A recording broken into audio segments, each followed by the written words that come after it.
The rain was coming down in sheets when the Greyhound bus hydroplaned. I remember the driver's eyes in the rearview mirror, wide with panic, as the vehicle fishtailed across the wet highway. My hands instinctively gripped the edge of my seat, the paperback novel I'd been reading sliding across the floor. The bus jerked violently to the right, and then everything became a blur of motion, screams, and the deafening sound of metal against guardrail. I've always prided myself on staying calm in a crisis. 40 years of marriage to Warren and raising 2 headstrong children had taught me patience and resilience. But in that moment, as the bus tipped onto its side and I was thrown against the window, my composure shattered along with the glass. When I regained consciousness, I was lying on damp pavement, the rain still falling on my face. Emergency lights pulsed red and blue against the darkening sky. A paramedic was leaning over me, asking questions I couldn't quite process. My head throbbed, and a sharp pain radiated from my left shoulder down to my wrist. Later, I would learn that I had a concussion, a dislocated shoulder, and 3 broken ribs. But in that moment, my primary thought was getting home to Warren. We'd had a fight before I left to visit Haley in Colorado, something trivial about the garden renovations I'd been planning. It seemed so unimportant now. "Ma'am, can you tell me your name?" the paramedic asked, his voice cutting through my disoriented thoughts. "Marlene Westbrook," I said, my voice sounding strange to my own ears. "But everyone calls me Marley." "Okay, Marley, you've been in an accident. We're going to take you to the hospital now." The next 12 hours passed in a haze of examinations, x-rays, and painkillers. I tried calling Warren several times, but he didn't pick up. That wasn't like him, but I reasoned he might be working late or had the phone on silent. He'd been doing that more often lately, claiming he needed to focus on a major bridge project. The nurses were kind but overworked, and I felt like just another elderly patient they needed to process through the system. At 63, I didn't consider myself elderly, but the pitying looks from the young staff suggested otherwise.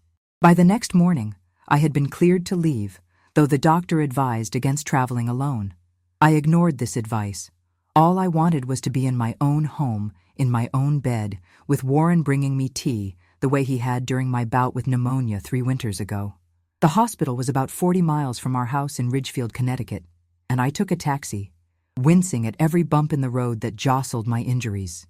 Our house, the one we'd bought 30 years ago when Warren's career as an engineer was just taking off, sat at the end of a quiet cul-de-sac, partially hidden by the maple trees I'd planted when we first moved in. They were full-grown now, their leaves beginning to turn amber and crimson with the early October chill. As the taxi pulled away, I stood at the bottom of our driveway, overnight bag clutched awkwardly in my good hand, feeling a strange sense of foreboding. Something was different. The garden I'd meticulously maintained was slightly overgrown, as expected after my week-long absence, but there were other changes. Warren's classic Mustang wasn't in the driveway, though it was Saturday morning, and he rarely went anywhere on weekends without it. And there was a sleek silver Audi I didn't recognize parked where I usually left my Subaru, which was still in the long-term parking at the bus station. With each painful step up the driveway, my uneasiness grew.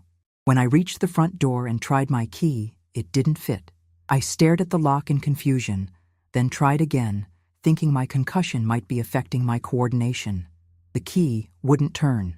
I rang the doorbell, leaning heavily against the porch railing as waves of pain and exhaustion washed over me. I heard movement inside, and relief flooded through me. Warren was home. He could help me upstairs, and I could finally rest. But when the door opened, the person standing there wasn't my husband of 40 years. It was a young woman with long blonde hair and the kind of lithe, yoga-toned body I'd stopped having around the time Curtis was born. She wore one of Warren's old MIT sweatshirts and nothing else that I could see, her tanned legs bare against the dark fabric. "Can I help you?" she asked, her voice pleasant but wary. I stared at her, my mind struggling to process what I was seeing. I live here," I finally managed to say. "Who are you?"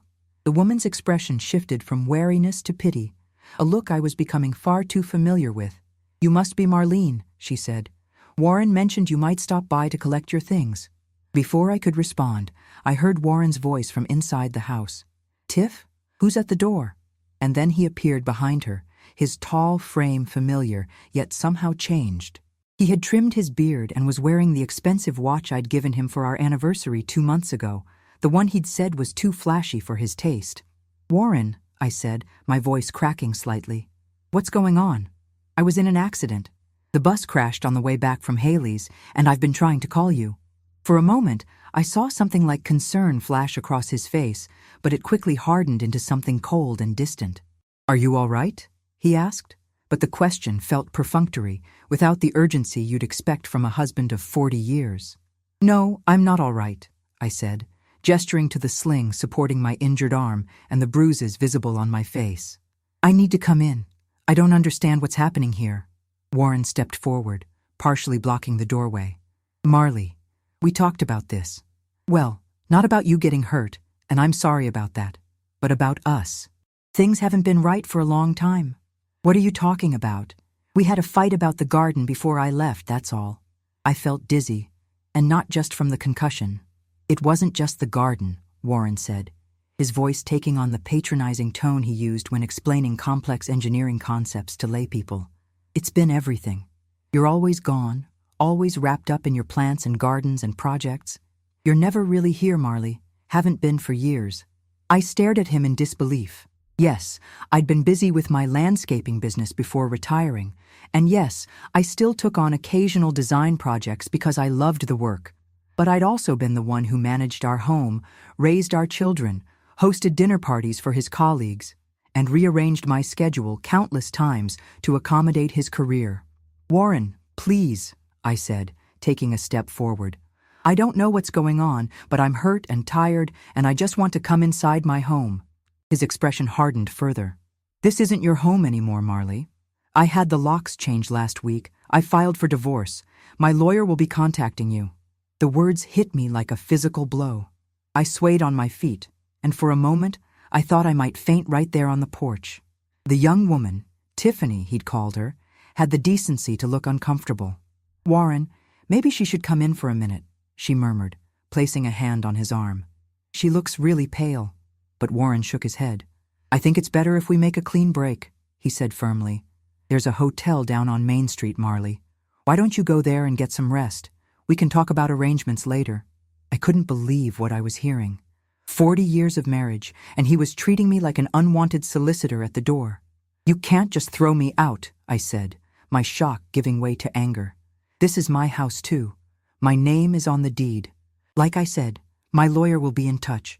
You'll get what's fair, but this arrangement isn't working for me anymore." He started to close the door. In desperation, I placed my good hand against it. "Warren, please, we can talk about this. Whatever's wrong, we can fix it. We've been together for 40 years. For a moment, something like regret passed across his face. Then his expression hardened again. "And they haven't been good years, Marley. Not for a long time. I found something better. Something real. I'm sorry." And with that, he gently but firmly pushed the door closed, leaving me standing on the porch of what had been my home just a week ago, my overnight bag at my feet and the rain beginning to fall once more. I don't know how long I stood there, stunned and swaying slightly, before my survival instincts kicked in. The pain in my shoulder and ribs was becoming unbearable, and I knew I needed to find shelter and regroup. Somehow, I made it down the driveway and began walking toward the center of town, each step sending jolts of pain through my injured body. Ridgefield wasn't a large town, but in my condition, the mile to Main Street felt like a marathon. By the time I reached the Ridgefield Inn, a small hotel that catered mostly to tourists visiting the historic district, I was soaked through and shivering uncontrollably. The young man at the reception desk took one look at me and immediately called for help. "Ma'am, are you okay? Do you need an ambulance?" I shook my head, not trusting myself to speak without breaking down completely. Somehow I managed to check in, using the emergency credit card I kept in my wallet. The room was small but clean, with a view of the town square. I peeled off my wet clothes, took the pain medication the hospital had provided, and collapsed onto the bed. Only then did I allow myself to cry. Great racking sobs that aggravated my broken ribs but couldn't be contained. Warren wanted a divorce. Warren had another woman. Warren had changed the locks on our home. None of it seemed real, yet the pain in my body confirmed that I wasn't having a nightmare. Somehow, in the space of 24 hours, I'd lost everything. My health, my home, my husband, my sense of security. I must have fallen into an exhausted sleep because the next thing I knew, the room was dark and someone was knocking at the door. For a disoriented moment, I thought I was back home, and Warren was bringing me tea. Then reality crashed back, and I remembered where I was and why. Painfully, I made my way to the door, checking through the peephole before opening it. Standing in the hallway was Josephine Sandoval, my best friend of 20 years and owner of Bloom, the garden supply shop where I'd spent countless hours selecting plants for my designs. "Joe," I said, opening the door. "How did you find me?" "Small town," she said, stepping inside and setting down several bags. "Billy at the front desk called me. Said you looked like you'd been through hell and he was worried. What happened, Marley? Were you in an accident?" I nodded, then found myself telling her everything. The bus crash, the hospital, and the devastating scene at what used to be my home. Jo listened without interrupting, her face growing increasingly outraged. "That bastard," she finally said when I'd finished. "After 40 years, this is how he treats you? And with some yoga bimbo half his age? When you're injured, no less?" Despite everything, I felt a need to be fair. "I don't know how long it's been going on. He said things haven't been good between us for a long time. But I didn't know. I thought we were okay." Jo snorted.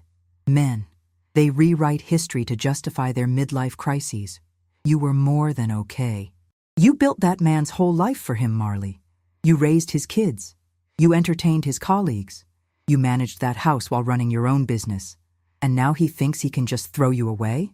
Put that way, it did seem particularly cruel. And yet, there must have been signs I'd missed. Had Warren really been unhappy all these years? Had I been so wrapped up in my gardens and designs that I'd failed to notice my marriage withering? "I don't know what to do, Joe," I admitted, the words catching in my throat. "I have no home, almost no money of my own. The business account is joint with Warren, and most of our savings are tied up in investments he manages." "First things first," Jo said firmly. "You're hurt and need to rest. I brought you some clothes, toiletries, and food. Tomorrow, we'll start figuring out the rest. You can stay with me until you're back on your feet." I couldn't impose. It's not an imposition. It's what friends do. She began unpacking the bags, setting out containers of soup, fresh clothes, and basic necessities. "And once you're feeling better, we're going to get you the best divorce lawyer in Connecticut. If Warren thinks he can discard you like yesterday's newspaper after 40 years, he's got another thing coming." As Jo continued organizing the room, making it more hospitable, I felt something shift inside me. The devastating shock was still there, but alongside it, a tiny spark of something else was beginning to glow. Determination, perhaps, or the first embers of anger replacing hurt. For 40 years, I'd been Marlene Hargrove, Warren's wife, Haley and Curtis's mother. I'd defined myself largely through those relationships and through my work creating beauty in other people's spaces. Now, at 63, I was being forced to redefine everything. Who was Marlene Westbrook without Warren? What did she want? What was she capable of? I didn't have answers yet, but as I watched Jo's efficient movements, listened to her outrage on my behalf, I realized I wasn't entirely alone. And maybe, just maybe, there was a path forward through this devastation, one step at a time. "Thank you," I said quietly, as Jo finished setting out the food. She looked at me, her expression softening. "You'd do the same for me. Now eat something, take your meds, and get some rest. Tomorrow's another day, and we've got work to do." As I sipped the soup Jo had brought, I gazed out at the darkened town square, the place I'd called home for 3 decades. Nothing looked the same anymore, not even the familiar storefronts and streets. But I was still here, bruised and broken in more ways than one, but still breathing, still thinking, still capable of action. Warren might have closed the door on our life together, but perhaps, in doing so, he'd opened another door I hadn't even known existed, one that led not to the past and all I'd lost, but to a future I'd never imagined for myself. The thought was terrifying, but as I drifted back to sleep, that small spark of determination continued to glow, a a single point of light in the darkness that had engulfed my life. Morning came with a harsh clarity that the fog of shock had previously obscured. I woke in the unfamiliar hotel room, my body stiff and aching from the bus accident injuries. For a few blissful seconds, I existed in the limbo between sleep and full awareness. Then reality crashed back. The accident, Warren, the blonde woman in our doorway, the locked door that had once welcomed me home. Joe arrived at 9 with coffee and a determined expression that I recognized from the days when she'd first opened her store against everyone's advice. "We have appointments," she announced, setting a paper cup on the bedside table. "First with Dr. Patel to check your injuries, then with Regina Kwan." "Who's Regina Kwan?" I asked, struggling to sit up with one functioning arm. "The best divorce attorney in Fairfield County. She specializes in cases where husbands think they can discard decades of marriage on a whim." Joe's efficiency was both comforting and overwhelming. While I was still processing the seismic shift in my life, she was already planning counterattacks. The visit to Dr. Patel was mercifully brief.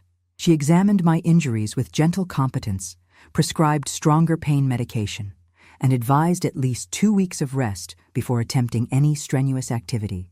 Throughout the examination, I found myself studying her, a woman perhaps 15 years my junior, confident in her expertise, with photos of what appeared to be her children on her desk, but no wedding ring. I wondered about her story, whether she'd chosen independence or had it thrust upon her as I had. "The physical injuries will heal relatively quickly," Dr. Patel said as she finished writing prescriptions. "The emotional trauma may take longer. I'm recommending a therapist who specializes in both post-accident trauma and major life transitions." I accepted the card she handed me, though I couldn't imagine discussing my humiliation with a stranger. In my generation, we handled our problems privately, not by paying someone to listen to them. Still, I thanked her and tucked the card into my purse. Regina Kwan's office occupied the top floor of one of Ridgefield's few modern buildings. Unlike the cozy New England charm of most businesses in town, her space was sleek and minimalist, with views overlooking the historic district. The woman herself matched her surroundings, sharp, elegant, and exuding an aura of controlled power that made me simultaneously intimidated and grateful she was on my side. "Mrs. Westbrook," she said, shaking my hand carefully to avoid jostling my injured arm. "I'm sorry for the circumstances that brought you here. Ms. Sandoval has briefed me on your situation, but I'd like to hear it from you." For the second time in 24 hours, I recounted the devastating events, this time with less emotion and more detail. Regina listened without interruption, occasionally making notes on a sleek tablet. When I finished, she set the tablet aside and looked at me directly. "What your husband has done is not only cruel, but potentially illegal," she said. "Connecticut is an equitable distribution state. That means marital property must be divided fairly in a divorce. By changing the locks and attempting to deny you access to your home and possessions, Mr. Hargrove has already made a serious misstep. He said his lawyer would be in touch about arrangements," I offered. Regina's smile was thin and predatory. "I'm sure they will, but we won't be waiting for that. Today, we're going to file emergency motions for temporary spousal support and exclusive possession of the marital home." "You mean I could go back home?" The thought was both comforting and unsettling. Could I really return to the house where another woman had taken my place? "It's your legal residence, Mrs. Westbrook. You have every right to be there. Mr. Hargrove cannot simply decide unilaterally that you no longer have a claim to your home of 30 years. She tapped something on her tablet. "Now let's discuss finances. I understand from Ms. Sandoval that your husband has handled most financial matters throughout your marriage?" I nodded, feeling a flush of embarrassment. It seemed foolish now, but Warren had always managed our investments, taxes, and major financial decisions. I'd handled the household accounts and my business finances, but the bigger picture had been his domain. "That's not uncommon for women of your generation," Regina said, her tone neutral rather than judgmental. "But it does mean we need to act quickly to prevent any potential hiding or movement of assets. I'll need your authorization to issue subpoenas for all financial records." The next 2 hours passed in a blur of technical discussions about marital property, retirement accounts, and legal strategies. By the time we finished, My head was spinning with information, and my body was screaming for rest and pain medication. But beneath the exhaustion, I felt something I hadn't expected, a glimmer of hope that I might not be left destitute after all. "One last thing, Mrs. Westbrook," Regina said, as Joe helped me to my feet. "I'd like you to document everything about your marriage, your contributions, both financial and non-financial, your role in supporting your husband's career, raising your children, maintaining your home, your sacrifices and compromises. This isn't just about dividing assets, it's about recognizing the value of what you've invested in this marriage." As we left the office, I pondered her words. What had I invested? 40 years of my life, certainly, but also countless small sacrifices, the landscaping business I'd kept deliberately small so I could be available for family needs, the moves I'd made to accommodate Warren's career, the dinners, parties, and events I'd hosted to help him network with colleagues and clients. "You're quiet," Joe observed as she drove us back to her house, a charming colonial on the other side of town from the home I'd shared with Warren. "Just thinking about what Regina said, about documenting my contributions to the marriage. I've been trying to remember when things started to change between Warren and me." Joe snorted. "Don't do that to yourself, Marley. Don't look for ways this might be your fault. Warren made his choices." "I know, but—" I trailed off, staring out the window at the familiar streets of Ridgefield. "We used to be happy. At least I thought we were. How did I miss the signs that he was so unhappy he'd throw away 40 years? Joe was quiet for a moment, then sighed. "Men like Warren, they hit a certain age and panic. They look in the mirror and see the gray hair, the wrinkles, and they think a younger woman will somehow make them young again. It's not about you, Marley. It's about his fear of mortality." Perhaps she was right, but it didn't diminish the hurt or the nagging sense that I should have noticed something. Warren and I had grown more distant in recent years. It was true. We'd fallen into comfortable routines, parallel lives that intersected at meals and social events, but rarely connected on a deeper level. Still, I'd attributed that to the natural evolution of a long marriage, not a sign of impending collapse. Joe's guest room was small but comfortable, with a window overlooking her backyard garden, a space I'd helped design years ago when she'd first bought the house after her divorce. There was a certain irony in finding myself in the same position she had been in 15 years earlier, though her husband had at least had the decency to discuss their problems before leaving. "Make yourself at home," Joe said, setting my overnight bag on the bed. "I've cleared some space in the closet and dresser. The bathroom's stocked with everything you should need, but let me know if there's anything else." I sat on the edge of the bed, suddenly overwhelmed by the simple kindness of having a place to stay. "Joe, I don't know how to thank you." She waved away my words. "You'd do the same for me. Actually, you did do the same for me, remember? When Thomas left, you were the one who showed up with wine and chocolate and listened to me rant for hours." I smiled faintly at the memory. Joe's divorce had been bitter, but straightforward compared to what I was facing. Thomas hadn't tried to deny her access to their home or assets, and they hadn't accumulated the complex financial entanglements that came with 40 years of marriage. "Rest now," Joe said, heading for the door. "I need to open the shop for a few hours, but I'll be back by dinner time. Call if you need anything." Alone in the quiet room, I carefully removed my sling and outer clothes and eased onto the bed. The pain medication was making me drowsy, and I welcomed the temporary escape of sleep. But as I drifted off, my thoughts turned to my children. By now, Warren would surely have contacted them with his version of events. What had he told them? Did they know I'd been injured? That their father had locked me out of my own home? I needed to call them, but the thought of explaining everything was overwhelming. Haley had always been closer to Warren, sharing his analytical mind and interest in structural design. She'd followed him into engineering, though she'd focused on environmental aspects rather than civil projects. Curtis, our youngest, was more creative like me, but had always sought his father's approval. How would they react to the sudden dissolution of their parents' marriage? Sleep claimed me before I could formulate a plan, and when I woke, the light had changed, casting long afternoon shadows across the room. My phone was buzzing on the nightstand, Curtis calling. With a deep breath, I answered. His voice came through immediately, concerned and confused. "Mom, are you okay? Dad called and said you two were separating, but then Joe called and said you were in an accident." What's going on? I summarized the bus crash and my injuries, trying to keep my voice steady as I moved on to what had happened at the house. Curtis listened in stunned silence. Dad changed the locks? And he has some woman living there already? I don't even know what to say. His voice had the quality it got when he was pacing, something he'd done since childhood when upset. It was a shock to me too, I said, aiming for dignified rather than pitiful. I've engaged a lawyer, and we're filing motions tomorrow regarding the house and finances. Where are you staying? Do you need anything? I can drive up from New York this weekend. The genuine concern in his voice brought tears to my eyes. I'm staying with Joe for now. And yes, I'd love to see you this weekend, but don't feel you have to come if you're busy. Pride made me add the last part, though I desperately wanted to see my son, to have someone from my family acknowledge the devastating turn my life had taken. I'll be there Saturday morning, he said firmly. Have you talked to Haley? I hesitated. Not yet. I was going to call her after we spoke. Curtis was quiet for a moment. Mom, you should know. Haley and Dad have been talking a lot lately. I think she might have known about Tiffany before you did. The revelation shouldn't have hurt as much as it did. Haley and Warren had always been close, sharing long phone calls about engineering projects and professional challenges.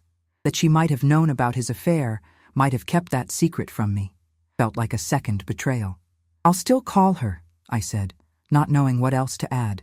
After promising again to visit on Saturday, Curtis ended the call.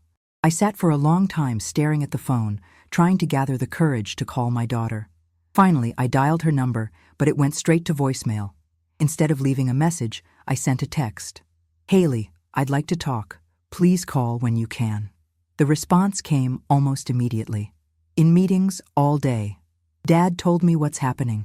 Will call tomorrow. Terse and non-committal. I couldn't tell from those few words where her sympathies lay, but Curtis's warning echoed in my mind. Had my daughter really known her father was planning to leave me? Had she approved of his relationship with a woman nearly her age? Joe returned just after 6, carrying takeout containers from Ridgefield's best Italian restaurant. I figured you wouldn't feel like cooking, she said, with her characteristic bluntness. And neither did I. How are you holding up? Over pasta that I could barely taste despite its quality, I told her about my conversation with Curtis and Haley's text. Joe's expression darkened when I mentioned Curtis's suspicion about Haley knowing about the affair. If she knew and didn't tell you, that's unforgivable, Joe declared, refilling my water glass. She's a grown woman, not a child caught between parents. She had a moral obligation to at least warn you. She's always been closer to Warren, I said, not quite defending her, but seeking to understand. And we haven't been as close since she moved to Colorado. That's no excuse. Blood should count for something. Joe had no children of her own, a source of regret she rarely discussed, but which I knew still pained her. Perhaps that made her judgment of Haley harsher than mine could be. After dinner, exhaustion settled over me again, the combined effect of physical injuries, emotional trauma, and pain medication. Joe helped me set up my laptop and phone charger in the guest room, then left me to rest. I should have worked on the documentation Regina had requested, cataloging my contributions to my marriage and Warren's career.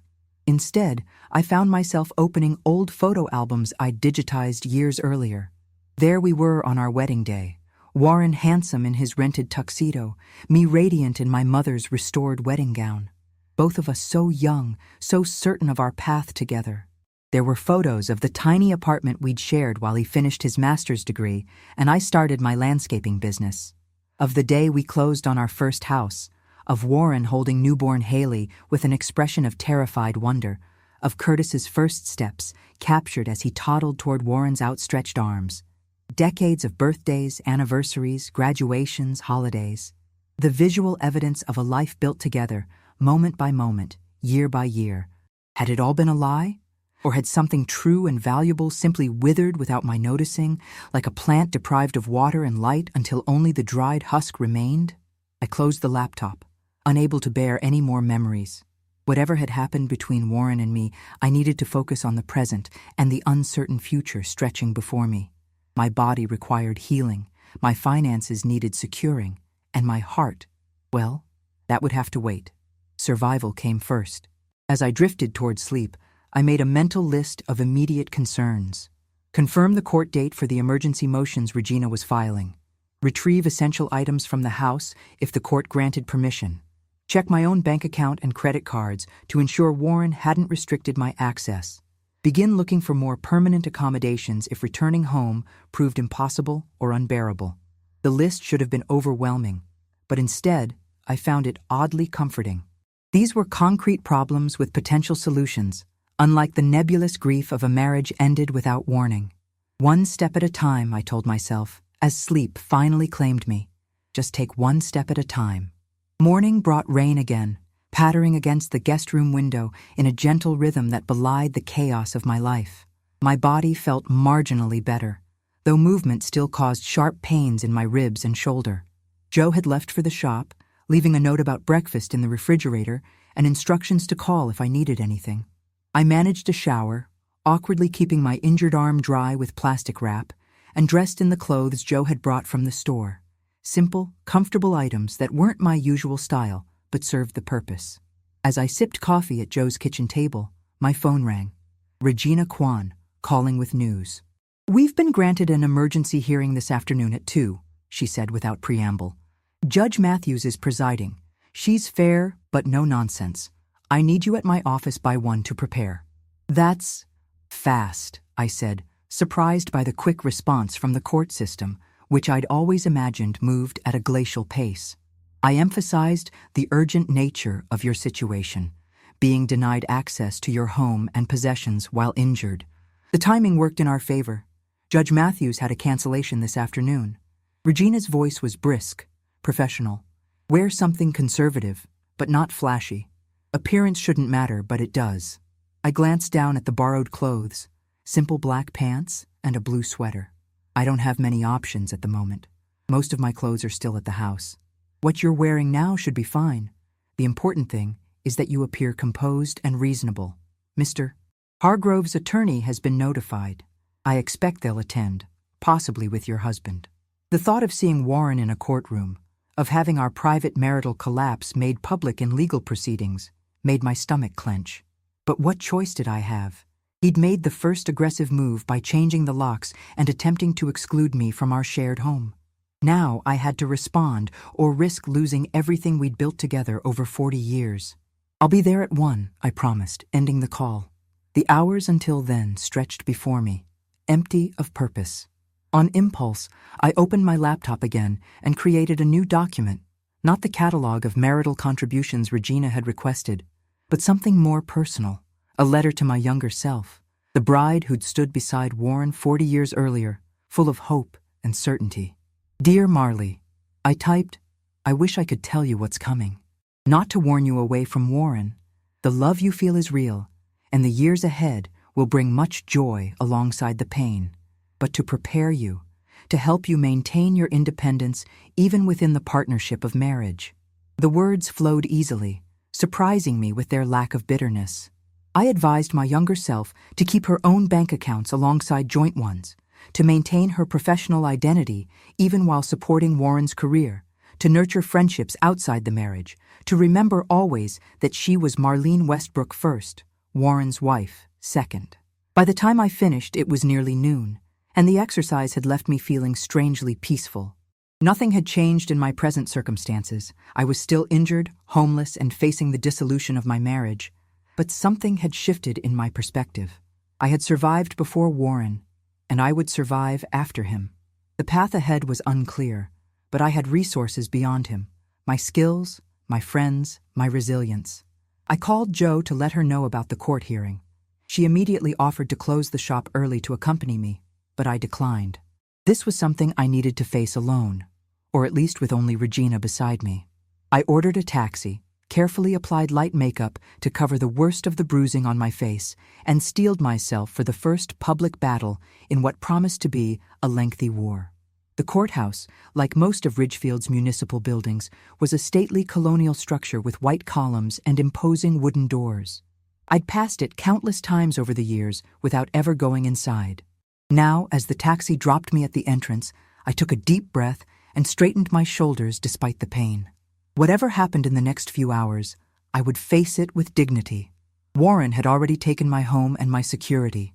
I wouldn't let him take my self-respect as well.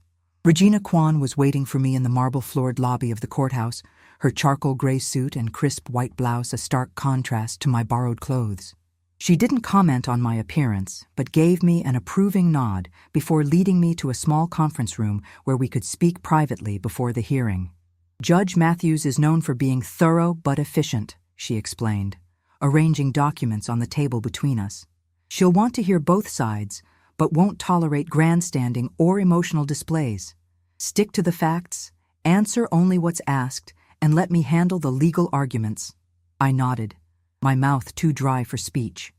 The reality of what was happening, that my marriage was ending in a courtroom rather than through private, dignified discussion, was finally sinking in. Your husband and his attorney are already here, Regina continued, glancing at her watch. Bradley Winchester is representing him. He's competent, but predictable, tends to rely heavily on financial arguments rather than personal circumstances. What are our chances? I asked, forcing the words past the tightness in my throat. Regina's expression was carefully neutral. For the emergency motions we've filed? Good. Your situation is textbook for requiring judicial intervention. Denial of access to the marital home, potential financial vulnerability, recent physical injury.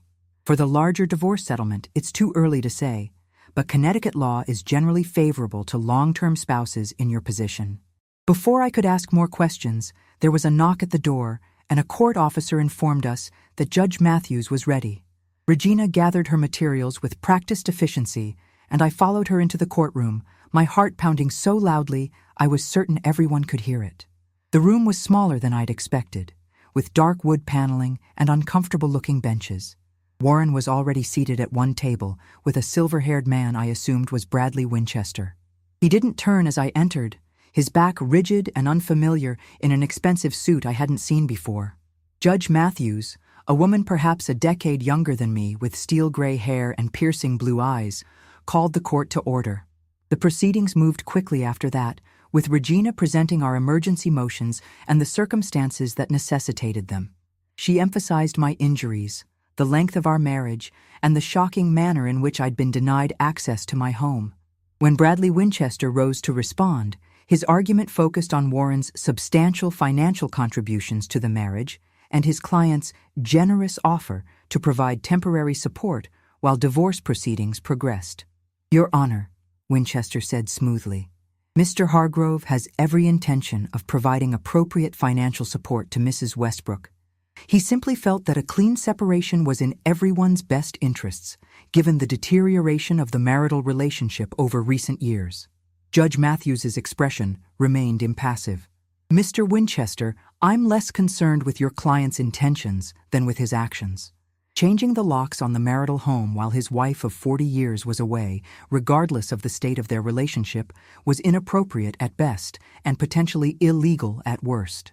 Winchester attempted to interject, but Judge Matthews raised a hand to silence him. I've heard enough. I'm granting the emergency motion for temporary spousal support in the amount of $5,000 per month, effective immediately. As for the marital residence, she paused, reviewing the documents before her, then continued. I'm ordering that Mrs. Westbrook be granted exclusive possession of the marital home for a period of 60 days, during which time Mr. Hargrove will need to find alternative accommodation. This will give Mrs. Westbrook time to recover from her injuries in familiar surroundings and to make arrangements for more permanent housing if desired.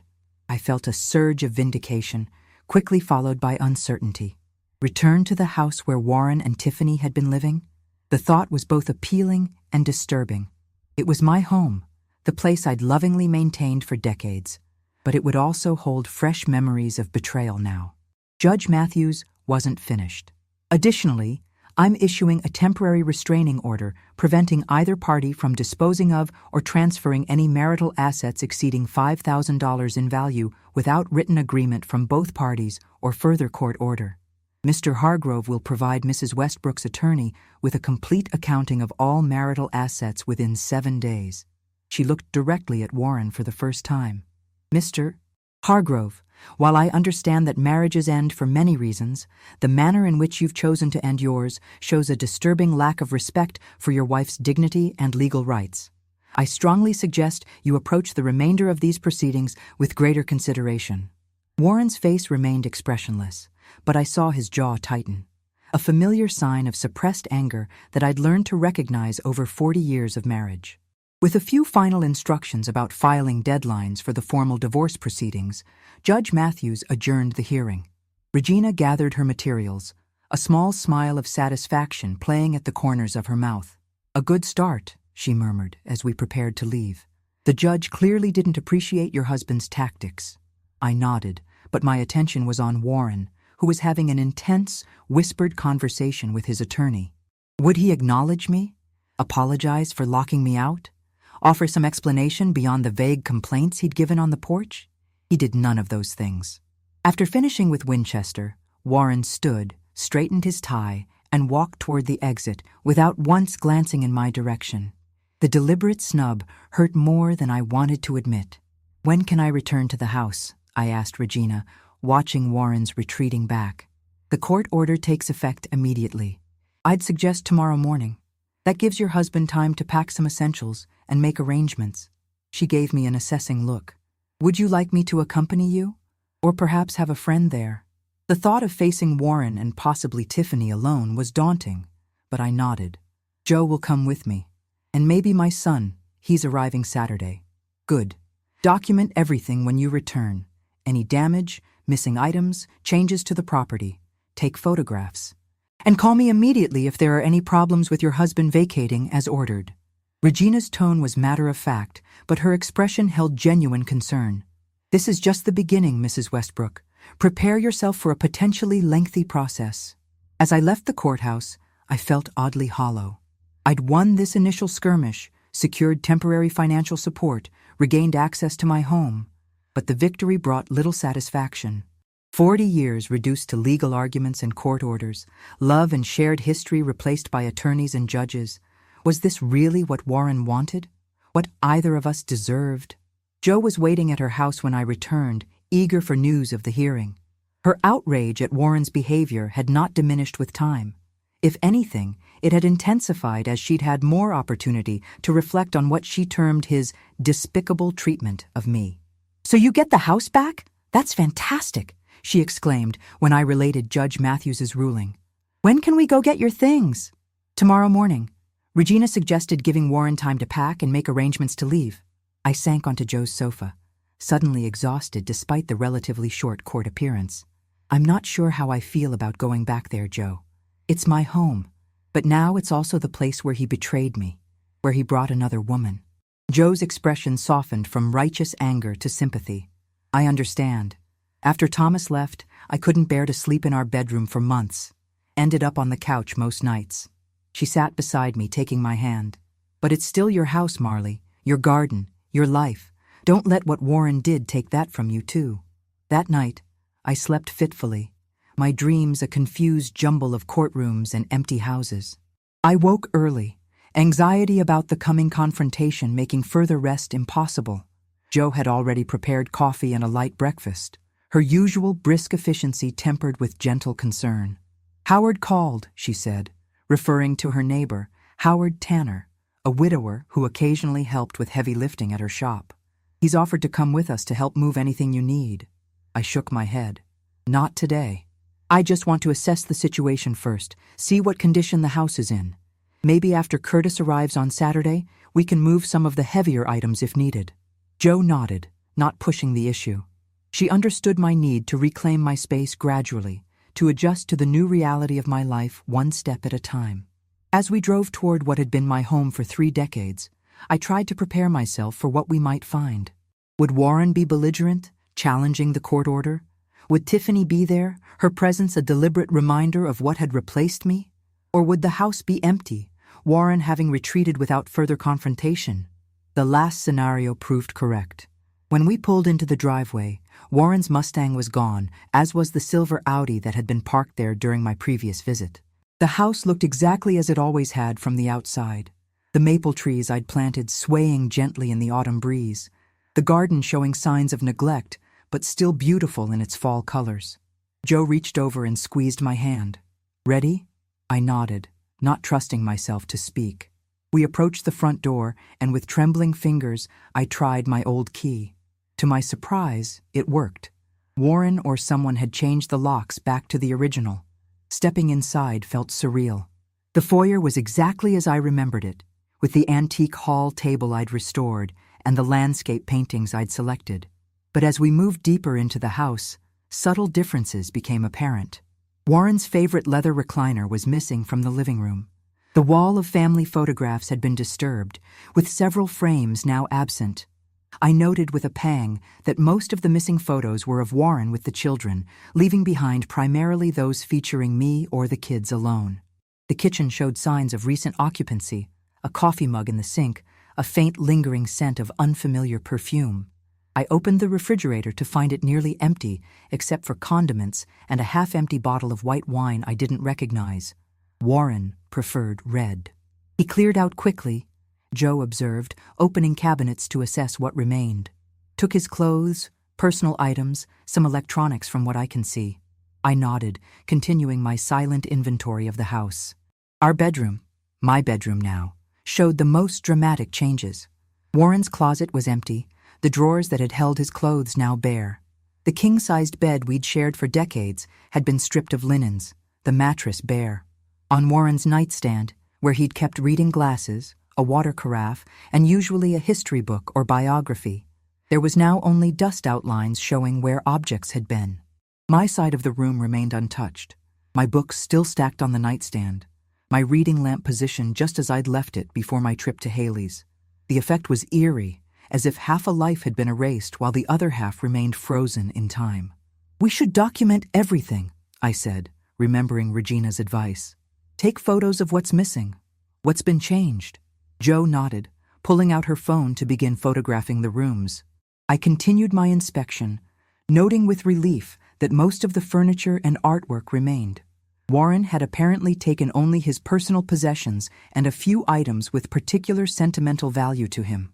In my home office, I found a sealed envelope on the desk with my name written in Warren's familiar handwriting. With Joe photographing the kitchen, I had a moment of privacy to open it. Marley, I've complied with the court order and vacated the house. I've taken only my personal effects and a few items of furniture that were mine before our marriage or gifts specifically to me. A detailed list is attached. I never intended for things to end this way. The locks were changed as a temporary measure while I sorted out arrangements, not as a permanent exclusion. Your injury was unfortunate timing. My lawyer will be in contact regarding the divorce proceedings. I hope we can handle this amicably despite the adversarial start. Warren. No apology, no real explanation. Just cool, detached statements that felt more like communication between business associates than people who had shared a life for 4 decades. I folded the letter and slipped it into my pocket, unsure whether to show it to Regina or simply file it away as another piece of evidence that the Warren I'd known, or thought I'd known, was gone. By the time Joe and I finished our inventory of the house, it was early afternoon. The process had been emotionally draining but necessary. I now had a clear picture of what remained and what I would need to replace or manage without. More importantly, I had reclaimed my physical space, the first step in rebuilding my life. "What now?" Joe asked, as we sat at the kitchen table, the familiar surroundings a stark contrast to the unfamiliar situation. "I need to get some groceries, basic supplies, and linens for the bed." I glanced around, mentally cataloging the immediate necessities. Then I suppose I start living here again. Alone. The word hung in the air between us. Alone. After 40 years of marriage, of shared spaces and daily routines built around another person's presence, I was alone. The house suddenly felt too large, too quiet, despite Joe's companionship. "You don't have to stay here tonight if you're not ready," Joe said gently. "The guest room is yours for as long as you need it." I shook my head. "I need to do this, Joe. The longer I wait, the harder it will be." I attempted a smile that felt wooden on my face. "Besides, Curtis will be here Saturday. I should have the house ready for him." Joe didn't argue, but her expression remained concerned as we made a shopping list and planned the rest of the day. We drove to the local department store for new bedding. I couldn't bear the thought of sleeping on sheets Warren might have shared with Tiffany, and then to the grocery store for essentials. The mundane activities helped ground me, providing a sense of normalcy amidst the chaos of my life. By evening, the house had begun to feel like mine again, or at least a version of it that could become mine. I'd replaced the missing items with temporary solutions: a throw pillow where Warren's framed engineering award had stood, a potted plant in the corner where his recliner had been. Small changes that helped me reclaim the space. Jo stayed until after dinner, helping me arrange the new bedding and stock the kitchen. When she finally prepared to leave, I felt a flash of panic at the thought of spending the night alone in the house that had witnessed the collapse of my marriage. "Call me if you need anything," Jo said, hugging me carefully to avoid jostling my injured shoulder. "Anything at all, any time of night." "Promise?" I promised, then stood in the doorway watching her drive away, fighting the impulse to call her back or follow her to the safety of her guest room. This was my home. I had fought for it in court and won the right to be here. I wouldn't let fear or painful memories drive me away. That first night alone was strange in ways I hadn't anticipated. It wasn't just Warren's absence. We'd been apart before during his business trips or my occasional conferences and garden tours. It was the finality of it, the knowledge that this was not a temporary separation, but the beginning of a permanent new reality. I moved through my evening routine mechanically. A light dinner, medication for my still healing injuries, a shower in the bathroom that now held only my products on the counter. I avoided looking at the empty spaces where Warren's things had been, focusing instead on the familiar elements that remained: my gardening magazines, my collection of ceramics, the watercolor landscapes I'd selected during our trip to Provence for our 30th anniversary. Sleep eluded me despite my physical and emotional exhaustion. I lay awake in the center of the king-sized bed, the empty space beside me a tangible reminder of all I had lost. Around 2 a.m, I finally gave up, wrapped myself in a robe, and wandered downstairs to the sunroom that overlooked the garden. The night was clear, the autumn moon casting silver light across the flower beds and shrubs I'd tended for decades. I sat in darkness, watching the play of moonlight and shadows, and allowed myself to weep for the first time since the initial shock of Warren's betrayal. Not the violent sobs that had racked my injured ribs in the hotel room, but quiet tears of mourning for the life I'd thought I had, the future I'd expected, the love I'd believed in. Dawn found me still in the sunroom, dried tears on my cheeks, but a strange calm settling over me.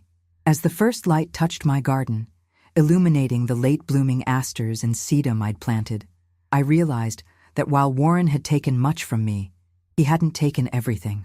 This house, this garden, my professional skills and reputation, my friendships, these remained. And perhaps most importantly, I remained. In the growing light, I made a decision. I would not define my future solely in terms of what I had lost. This house would be my sanctuary, not just a battlefield won in legal proceedings. The garden would continue to bloom under my care, its cycles of growth and renewal, a reminder that life persisted even after devastating loss. By the time the sun had fully risen, I had made coffee and begun a list, not of missing items or legal questions, but of changes I wanted to make to the house.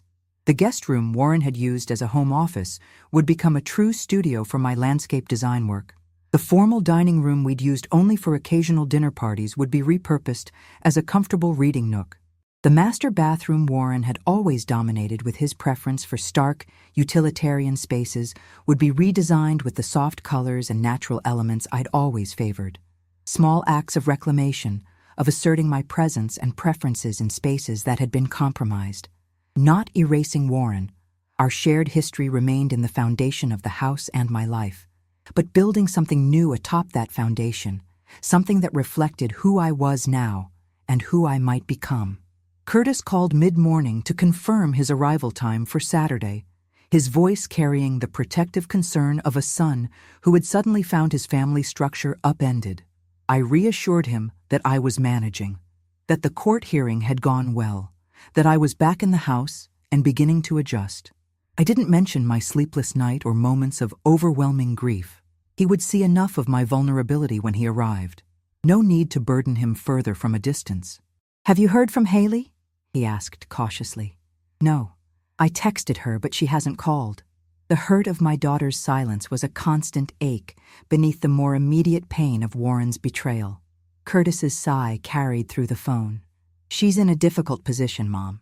She and Dad have always been close, and she's trying to process everything too.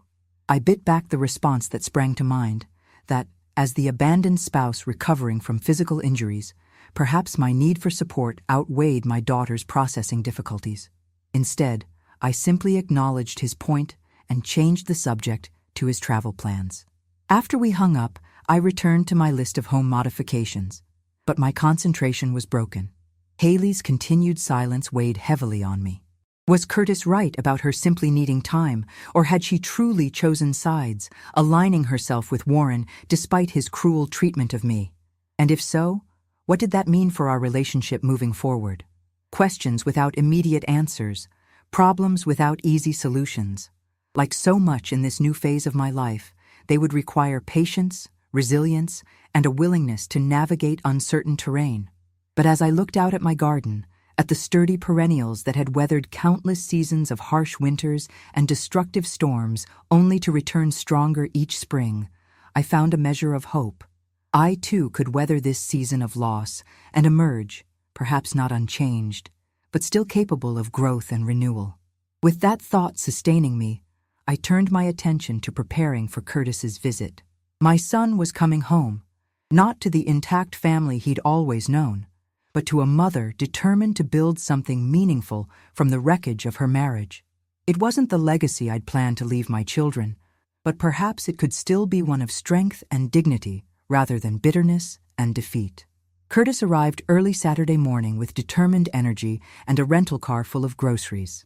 The moment he walked through the door and wrapped me in a careful hug, mindful of my injuries, something inside me settled.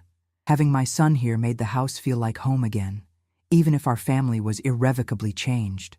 "You look better than I expected," he said, studying my face. The bruises had begun to fade to yellowish green, and I'd regained some of my color after those first shocking days. "I'm tougher than I look," I replied, managing a genuine smile. We spent the morning making the house truly mine again. Curtis helped move furniture, creating the reading nook I'd envisioned in the former dining room and rearranging the bedroom to eliminate the empty spaces Warren had left. Physical changes to mirror the emotional transformation I was undergoing. Around noon, the doorbell rang. Curtis answered while I was arranging books on a newly positioned shelf. His voice, tight with surprise and tension, drew me to the foyer. Haley stood in the doorway, her posture rigid and defensive. She looked so much like Warren in that moment, the same set of her jaw, the same analytical gaze assessing the situation. "Mom," she said, her voice carefully neutral. "I thought we should talk in person." I nodded, unable to find words past the sudden tightness in my throat. My daughter was here. Despite everything, she had come. We moved to the kitchen, the heart of our home where so many family discussions had taken place over the years. Curtis made coffee, the routine task giving us all a moment to gather ourselves. When we were seated around the table, me across from Haley, Curtis between us like a mediator, the silence stretched uncomfortably. "Dad told me his version," Haley finally said. "I'd like to hear yours." Calmly, without accusation or drama, I recounted the events: the bus crash, my injuries, the locked door, Warren's dismissal of 40 years together. Haley listened without interruption, her expression revealing nothing. "Did you know?" I asked when I'd finished. "About Tiffany, before it happened." Haley looked down at her coffee, then met my eyes directly. I knew he was unhappy. He told me he was considering leaving several months ago. "I told him to talk to you first, to try counseling." A pause. I didn't know about her specifically until after he'd changed the locks. The admission hurt, but also brought relief. My daughter hadn't completely betrayed me, even if she hadn't warned me either. "I'm not taking sides," Haley continued. "You're both my parents. What's happened between you is," she struggled for words, "tragic, but I won't cut either of you from my life." It wasn't the unconditional support I'd secretly hoped for, but it was honest. Haley had always been pragmatic, uncomfortable with emotional messiness. Her presence here, her willingness to maintain relationship with both Warren and me, was its own form of love. The conversation shifted to practical matters, the ongoing legal proceedings, my plans for the house, my recovery. By evening, the worst of the tension had eased. We wouldn't resolve everything in one day, but we'd begun the process of defining our new family reality. Sunday morning brought unexpected visitors. Joe arrived with Howard Tanner, the widowed neighbor who'd offered help moving furniture. But they weren't alone. Vincent Abernathy, a former client for whom I'd designed an award-winning corporate garden, stood on my porch with a portfolio under his arm. "I heard about your situation," he said after Curtis invited them in. "Professional circles, you know. Word travels." I nodded, unsurprised. Ridgefield was small enough that news, especially scandalous news, spread quickly. "The Botanical Garden in Hartford is planning a major redesign of their native plants section," Vincent continued. "I immediately thought of you. Your work with indigenous species has always been exceptional." He opened the portfolio, revealing preliminary concepts for an ambitious project. "They need a lead designer, someone with vision and extensive knowledge of northeastern flora, someone like you." I stared at the plans, excitement stirring beneath my caution. This was a prestigious project, exactly the kind of work I'd loved before scaling back my business to accommodate Warren's career and our family needs. "It's a 2-year commitment," Vincent added, "good compensation, and a chance to create something lasting, something entirely yours, something entirely mine." The phrase echoed in my mind as I examined the portfolio more closely. Here was opportunity arising from loss, a door opening as another closed. "I'd need to see the space, discuss parameters with the board," I said, professional instincts awakening. "And my shoulder will need another month of healing before I can do field work." Vincent smiled. "They're prepared to wait for the right designer. Think about it." Later, after everyone had gone and the house was quiet again, I sat in my garden as twilight descended. 6 weeks ago, my life had seemed settled, my future predictable. Now everything had changed. My marriage was ending. My relationship with my children was evolving. My professional identity was reawakening. The bus crash that had seemed so devastating had actually set me on a path to rediscovery. Without it, I might have continued in my comfortable but increasingly hollow marriage, never knowing Warren's true feelings, never having the opportunity to redefine myself on my own terms. Pain had broken me open, but in that breaking, new growth had found space to emerge. Like the perennials in my garden after a harsh winter, I was pushing through difficult soil toward light and renewal. The journey ahead would not be easy, but I was no longer afraid of it. As darkness fell completely, I made a silent promise to myself. I would not merely survive this upheaval, I would transform through it. At 63, my life wasn't ending with my marriage. It was beginning again on my own terms, shaped by my own hands. If you've ever faced a moment where everything you thought was certain suddenly falls apart, know that you're not alone. I never expected to start over at my age, but here I am, finding strength I never knew I had. Subscribe to hear more of my journey as I navigate this new chapter. Next week, I'll take you with me to the Hartford Botanical Gardens as I begin the biggest project of my career.